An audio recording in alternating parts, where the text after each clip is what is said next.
आज की इस क्लास के अंदर हम डिस्कस करेंगे कि आरएस एग्जाम के लिए कौन कौन से एनसीईआरटी इंपॉर्टेंट है, यानी फिर आरएस एग्जाम के लिए आपको कौन कौन से एनसीईआरटी पढ़नी चाहिए। बहुत बार स्टूडेंट को ये डाउट होता है कि मुझे कौन सी एनसीईआरटी पढ़नी चाहिए, या मैं ओल्ड एनसीईआरटी पढ़ूँ या फिर नई वाली एनसीईआरटी पढ़ूँ। इसके अलावा ये भी डाउट होता है कि मुझे 11th-12th क्लास की जो एनसीईआरटी है वो पढ़नी चाहिए, या फिर 6 से 12 की पढ़ूँ, या फिर 10 से लेकर 12 तक की पढ़ूँ। तो ये जितने भी डाउट है वो डाउट आज की इस क्लास के अंदर मैं कवर करूँगा। साथ ही साथ आरएस एग्जाम की अगर आप प्रिपरेशन कर रहे हो तो उसके लिए आपको जो स्पेसिफिक जो एनसीईआरटी है वो एनसीईआरटी मैं आपको इस क्लास के अंदर डिस्कस करने वाला हूँ। साथ ही साथ एनसीईआरटी के अंदर मैं क्या है कि जो स्पेसिफिक टॉपिक भी बताऊंगा, बाकायदा पूरी एनसीईआरटी नहीं कि इस एनसीईआरटी में से आपके लिए केवल ये वाला टॉपिक इंपॉर्टेंट है, चैप्टर 2 इंपॉर्टेंट है, चैप्टर 5 इंपॉर्टेंट है, तो ये भी इसके अंदर बताऊंगा। इसके अलावा जितनी भी एनसीईआरटी जो मैं यहाँ पे डिस्कस कर रहा हूँ उनका लिंक मैंने डिस्क्रिप्शन के अंदर दे रखा है, टेलीग्राम चैनल का ऑल इंडिया कंपटीशन अकेडमी के, तो वहाँ जाके आप जो है वो ये जितनी भी एनसीईआरटी है, जो भी एनसीईआरटी आपको पढ़नी है तो वो आप डाउनलोड कर लेना। तो शुरुआत करते हैं आज की इस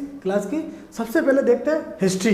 हिस्ट्री के लिए आपको कौन कौन सी एनसीईआरटी पढ़नी है। तो हिस्ट्री के लिए एंशिएंट हिस्ट्री है। एंशिएंट हिस्ट्री के अंदर आपको ओल्ड एनसीईआरटी क्लास 11th की जो रामचरण शर्मा की है, प्राचीन भारत का इतिहास, वो आपको पढ़नी है। प्राचीन भारत क्लास 11th की है, रामचरण शर्मा की, वो आपको पढ़नी है। इसके अलावा क्लास 11th की ही मिडाइवल हिस्ट्री के लिए जो बुक है सतीश चंद्रा की, मध्यकालीन भारत, ये बुक पढ़नी है आपको। एंशिएंट और मिडाइवल के लिए क्लास 11th की रामचरण शर्मा की और सतीश चंद्रा की जो बुक है वो दोनों आपको पढ़नी है। आपका एंशिएंट और मिडाइवल वाला पोर्शन कंप्लीट हो जाएगा। अब बात करते हैं मॉडर्न हिस्ट्री के लिए। तो आधुनिक भारत के लिए क्लास 12th की जो विपिन चंद्रा की बुक है, क्लास 12th की ओल्ड एनसीईआरटी, वो आपको पढ़नी है। जो स्क्रीन के अंदर ऊपर में दिखाई है वो बुक आपको पढ़नी है। ये आप इनको कहीं पर भी किसी दूसरे प्लेटफॉर्म पर भटकने की आवश्यकता नहीं है। जितनी भी मैं एनसीईआरटी आपको बता रहा हूँ उनका लिंक डिस्क्रिप्शन के अंदर दिया हुआ है, वहाँ से जाके आप डाउनलोड कर लेना, ठीक है।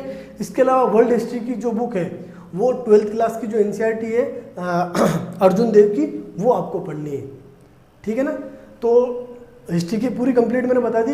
11th क्लास की दोनों बुक एंशिएंट और मिडाइवल के लिए रामचरण शर्मा और सतीश चंद्रा के लिए, मॉडर्न हिस्ट्री और वर्ल्ड हिस्ट्री के लिए क्लास 12th की जो ओल्ड एनसीईआरटी है विपिन चंद्रा की और अर्जुन देव की, ये बुक आपको फिर पढ़नी है। ये आपका हिस्ट्री वाला सब्जेक्ट कंप्लीट हो गया, हिस्ट्री की एनसीईआरटी है वो कंप्लीट होगी।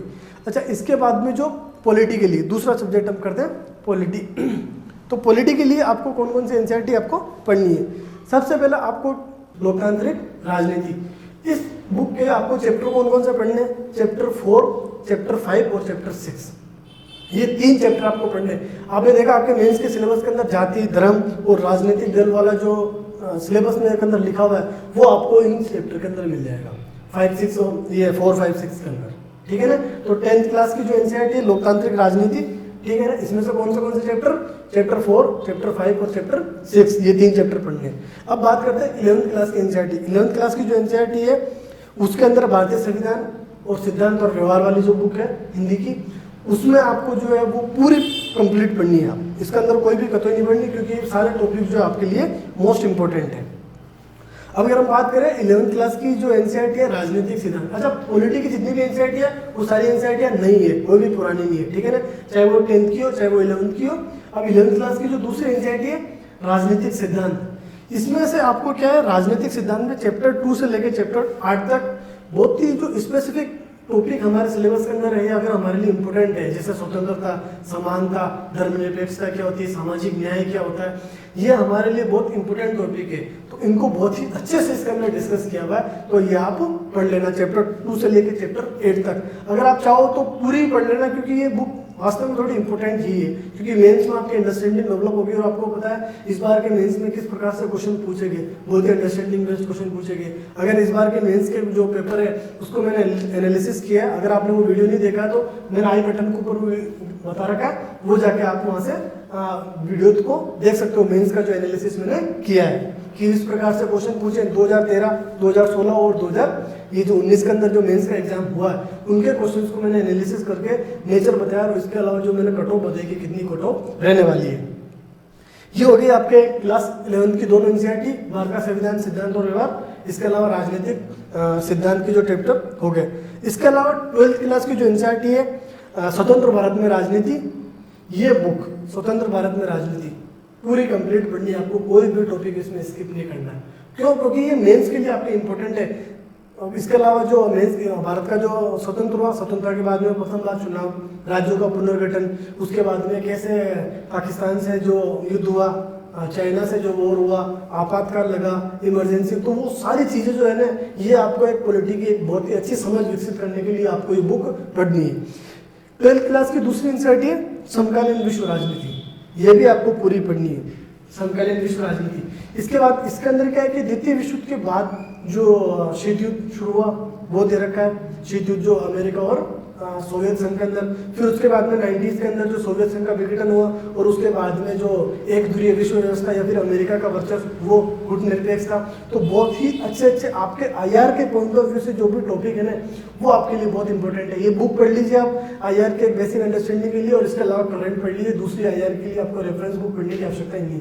ये 12th क्लास की जो है ना स्वतंत्र भारत में ये समकालीन विश्व राजनीति, ये पढ़ लीजिए, ये बहुत ही इंपॉर्टेंट बुक है। तो पॉलिटी के अंदर मैंने जो है वो 5 बुक बताई। 10th क्लास की लोकतांत्रिक राजनीति के चैप्टर 4, 5, 6 रिपीट कर रहा हूँ मैं। 11th क्लास की भारत का संविधान, सिद्धांत और व्यवहार, 11th क्लास की राजनीतिक सिद्धांत, और 12th क्लास की जो दोनों बुक है स्वतंत्र भारत में राजनीति और समकालीन विश्व राजनीति, ये सभी चैनल का सभी जो एनसीईआरटी है, उन सभी एनसीईआरटी का लिंक दिया हुआ है, आप डाउनलोड कर सकते हो। सभी पॉलिटी की जो एनसीईआरटी है वो नई एनसीईआरटी है। अब बात करते हैं अगले सब्जेक्ट की। तो अगला सब्जेक्ट है ज्योग्राफी। तो ज्योग्राफी के अंदर आपको कौन कौन सी पढ़नी है? ज्योग्राफी के अंदर आपको क्लास 11th की जो है भारत का भौतिक पर्यावरण, ये बुक आपको कंप्लीट पढ़नी है। इस बुक के अंदर कंप्लीट जो भारत की अवस्थिति है, भारत की जो जलवायु है, संसाधन है, वो सारी चीजें इसके अंदर डिस्कस करी हुई है। तो ये बुक आपको कंप्लीट पढ़नी है। 11th क्लास की एनसीईआरटी है और नई एनसीईआरटी है, ध्यान रखना, ठीक है ना। और 11th क्लास की एनसीईआरटी है भौतिक भूगोल के मूल सिद्धांत। 11th क्लास की एनसीईआरटी है भौतिक भूगोल के मूल सिद्धांत। इसमें आपको चैप्टर 2 और चैप्टर 3 पढ़ना है। चैप्टर 2 और चैप्टर 3 क्या है? एक तो पृथ्वी की उत्पत्ति और विकास, इसी के अंदर आपको जो है वो जो समय सारणी है, जियोलॉजिकल समय सारणी, वो समय सारणी इसके अंदर दी हुई है, कौन से काल में, प्री कैम्ब्रियन, कैम्ब्रियन, वो जो जितनी भी जो सारणी है वो सारी सारणी इस चैप्टर के अंदर दी हुई है। और तीसरा चैप्टर पृथ्वी की आंतरिक संरचना, इस चैप्टर के अंदर आपको भूकंप और ज्वालामुखी जो आपके सिलेबस में लिखा हुआ है वो इसके अंदर दिया हुआ है, वो आपको अच्छे से पढ़ लेना है। तो स्पेसिफिक जो मैंने दो ही जो चैप्टर आपके लिए इंपॉर्टेंट है, तो मैंने 2 ही इसके अंदर बताए हैं, ठीक है ना। तो आप इसकी भौतिक भूगोल के चैप्टर 2 और चैप्टर 3 पढ़ सकते हो, और भारत का भौतिक पर्यावरण ये आपको कंप्लीट पढ़नी है। थर्ड एनसीईआरटी है 12th क्लास की भारत, लोग और अर्थव्यवस्था। इसमें आपको चैप्टर 1, 5, 6, 7 और 8, कौन सा? चैप्टर 1, चैप्टर 5, चैप्टर 6, चैप्टर 7 और चैप्टर 8 लिख लेना, ये ध्यान रखना, ठीक है ना। ये चैप्टर किससे रिलेटेड है? ये चैप्टर आपकी जनसंख्या, ये आपके कृषि, जो आपके खनिज संसाधन है वो का है, उससे रिलेटेड है। जल संसाधन, जो आपके प्राकृतिक संसाधन आपके टॉपिक उसके अंदर लिखा हुआ है स्पष्ट रूप से सिलेबस के अंदर आरएस के, तो वो चीज़ इसके अंदर है। तो ज्योग्राफी के लिए आपको 3 एनसीईआरटी पढ़नी है, दोनों 12th क्लास की, दोनों 11th क्लास की, भारत का भौतिक पर्यावरण और भौतिक भूगोल के मूल सिद्धांत के चैप्टर 2 और चैप्टर 3, और भारत, लोग और अर्थव्यवस्था के चैप्टर 1, 5, 6, 7 और 8, ये आपको इसके अंदर पढ़नी है। अगला सब्जेक्ट की अगर हम एनसीईआरटी की बात करें तो वो है इकोनॉमी। इकोनॉमी के अंदर आपको कौन कौन सी एनसीईआरटी पढ़नी है? 10th क्लास की जो एनसीईआरटी है आर्थिक विकास की समझ, कौन सी एनसीईआरटी है? आर्थिक विकास की समझ। तो ये जो एनसीईआरटी है, इस एनसीईआरटी के चैप्टर 1 से लेकर चैप्टर 4 तक आपको पढ़ना है। ये चैप्टर आपके लिए इंपॉर्टेंट है, ठीक है ना। ये मैंने इसको स्क्रीन के ऊपर दिखा दी 10th क्लास की इकोनॉमी की। 11th क्लास की जो इकोनॉमी की बुक है भारतीय अर्थव्यवस्था का विकास, ये बुक आपको कंप्लीट पढ़नी है। बहुत ही इंपॉर्टेंट बुक है इकोनॉमी के लिए 12th क्लास की, भारतीय अर्थव्यवस्था का विकास 11th क्लास की, ठीक है ना। ये एनसीईआरटी इकोनॉमी की, पॉलिटी की और ज्योग्राफी की सब क्या है? नई एनसीईआरटी है। ओल्ड एनसीईआरटी केवल हिस्ट्री की है ये, ठीक है ना। और स्टैंडर्ड में मैं साथ साथ बता रहा हूँ ताकि आपको कंफ्यूजन नहीं रहे कि कौन से स्टैंडर्ड की पढ़नी है। तो इकोनॉमी के अंदर 10th की और 11th क्लास की जो एनसीईआरटी है भारतीय अर्थव्यवस्था का विकास। 12th क्लास की जो एनसीईआरटी है वो है समष्टि शास्त्र। वैश्य शास्त्र आपको नहीं पढ़नी, समष्टि शास्त्र आपको पढ़नी है। इसमें चैप्टर कौन सा? चैप्टर 2, चैप्टर 3, चैप्टर 5 और चैप्टर 6, ये आपको इसके अंदर पढ़ना है, ठीक है ना। तो इसके अंदर आपको राष्ट्रीय आय, मुद्रा, बजट, ये वाले जो टॉपिक है, टॉपिक इसके अंदर मिल जाएंगे समष्टि शास्त्र के अंदर। ये इकोनॉमी वाली जो है एनसीईआरटी है वो हो चुकी है। अब हम बात करते हैं मैनेजमेंट के लिए आपको कौन सी एनसीईआरटी पढ़नी है, ठीक है ना। मैनेजमेंट के लिए आपको क्लास 12 की और क्लास 11 की एनसीईआरटी आपको पढ़नी है, ठीक है ना। सबसे पहले बात करते हैं क्लास 11 की जो व्यवसायिक अध्ययन की बुक है उसका चैप्टर 8 आपको पढ़ना है, व्यवसायिक वित्त के स्रोत। आपके सिलेबस के अंदर लिखा हुआ है वित्त के स्रोत, तो व्यवसायिक वित्त के जो स्रोत है वो चैप्टर आपके लिए इंपॉर्टेंट है। क्लास 11 की व्यवसाय अध्ययन, ठीक है ना, चैप्टर नंबर 8, केवल एक चैप्टर इसके अंदर मोस्ट इंपॉर्टेंट है। अब बात करते हैं 12th क्लास की जो है व्यवसायिक अध्ययन पार्ट फर्स्ट की।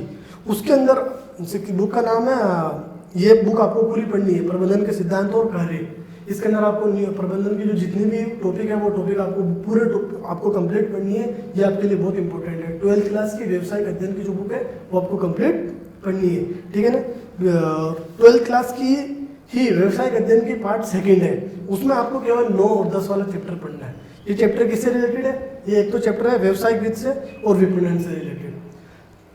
12th क्लास के अंदर व्यवसायिक अध्ययन 2 पार्ट में, पार्ट फर्स्ट और पार्ट सेकंड। तो पार्ट फर्स्ट तो आपको पूरी पढ़नी है, पार्ट फर्स्ट कंप्लीट पढ़नी है, पार्ट सेकंड के 9 और 10 वाला जो चैप्टर है वो आपको पढ़ना है, ठीक है ना।